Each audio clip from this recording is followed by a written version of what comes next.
Drop नहीं हुआ है महिला आरक्षण होगा।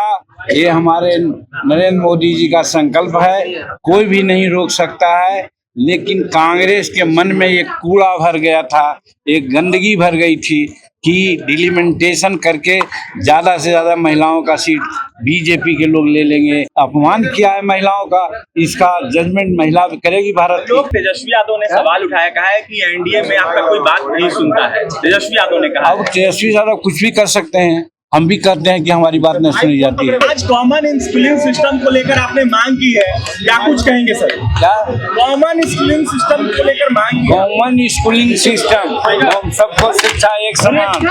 ये बाबा भीमराव अम्बेडकर ने कहा था, काशी राम जी ने कहा था कि राष्ट्रपति का बेटा हो या भंगी का संतान, सबको शिक्षा एक समान। नेपाल ने किया है, फ्रांस में किया है, दूसरे देशों ने किया है, और न होने से हमारे गरीब के बच्चे नहीं आगे बढ़ पाते हैं और अमीर के बच्चे प्राइवेट विद्यालय में पढ़ करके जज, कलेक्टर और न्यायाधीश हो रहे हैं।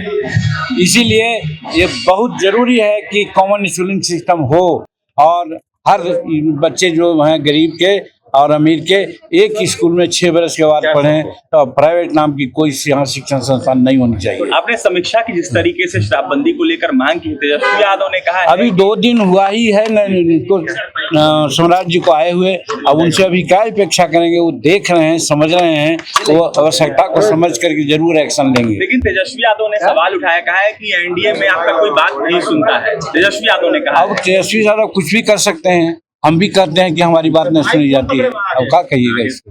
चोट लगेगा मुझे। महिला आरक्षण ड्रॉप हो गया है। ड्रॉप नहीं हुआ है महिला आरक्षण होगा। ये हमारे नरेंद्र मोदी जी का संकल्प है, कोई भी नहीं रोक सकता है। लेकिन कांग्रेस के मन में एक कूड़ा भर गया था, एक गंदगी भर गई थी कि डिलिमिटेशन करके ज्यादा से ज्यादा महिलाओं का सीट बीजेपी के लोग ले लेंगे, एनडीए के लोग ले लेंगे, जबकि ऐसी बात नहीं है। अमित शाह जी ने पार्लियामेंट में एकदम क्राइस्टल क्लियर कर दिया था कि जब डिलिमिटेशन होता है तो जो पहले जिनको जितना प्रोपोर्शनल सीट था उतना ही रहेगा, उसमें किसी को कमी नहीं होगी, चाहे उत्तर प्रदेश हो या केरल हो। लेकिन उसके बाद ऐसा उन लोगों ने नहीं किया, उन्होंने गिरा दिया। अच्छा किया, अपमान किया है महिलाओं का, इसका जजमेंट महिला करेगी भारत की। बहुत लोग ऐसे हैं कि अपना कान पुच्छी कटा करके समझते हैं कि सबको पुच्छी कटा लो। गरीब के बच्चे, अमीर के बच्चे एक साथ पढ़ते हैं।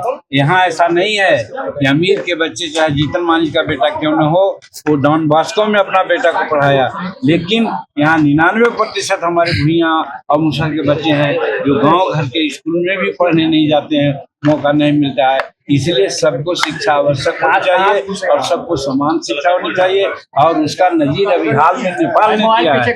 नेपाल बगल का राज्य है, उस प्रकार का व्यवस्था यहाँ हो तो हमारे गरीब के बच्चे पढ़ेंगे और तब बाबा भीमराव अम्बेडकर की बातों की पूर्ति होगी और उनको जयंती मनाने की सार्थकता होगी।